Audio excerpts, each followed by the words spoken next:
Je vais même vous laisser le prononcer. Ce sport aujourd'hui qui nous vient d'Asie en l'occurrence. Exactement, le sepak takraw. Alors qu'est-ce que c'est que le sepak takraw?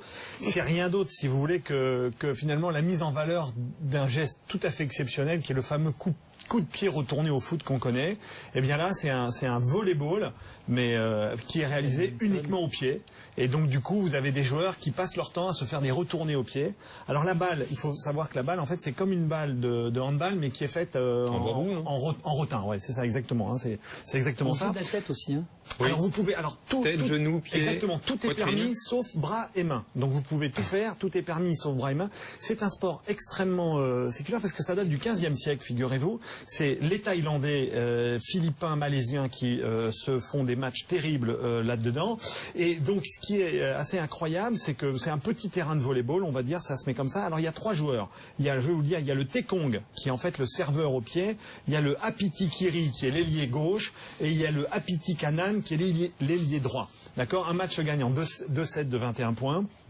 D'accord? Tous les pays asiatiques jouent à ce sport, c'est extrêmement populaire. Aujourd'hui, il est présent maintenant en France, en Allemagne, au Brésil, au Canada, aux États-Unis. Il y a 120 pays qui pratiquent ce sport aujourd'hui. Il y a 40 fédérations nationales reconnues.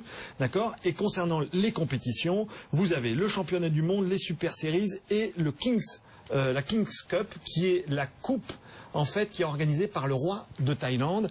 Et donc, le sepak takraw a été le sport qui a inauguré la libération de la Thaïlande, puisque quand la Thaïlande a été libérée, le pays a joué au sepak takraw. Rassurez-moi, Rodolphe, il y a un Zidane, évidemment, du Non, il y a un Jean-Claude Killy. J'ai pris Jean-Claude Killy. Pourquoi? Parce qu'il y a en effet Rick Angel, qui est professeur d'anglais de 57 ans, qui est un jeune, du moins plus jeune Canadien, mais qui dans sa jeunesse est vraiment porté le sepak takraw, qui a écrit 3 livres, 5 DVD, qui se bat pour monter la fédération pan-américaine du sepak takraw. Il faut le supporter et il veut absolument amener ce sport aux Jeux Olympiques. Ouais, c'est pas gagné l'affaire là. Alors moi, non, il y a encore un peu de temps. Il manque à quelques fédérations. Je vais pas vous raconter ma vie, mais j'ai eu l'occasion de voir un match et en vrai, et c'est ultra impressionnant.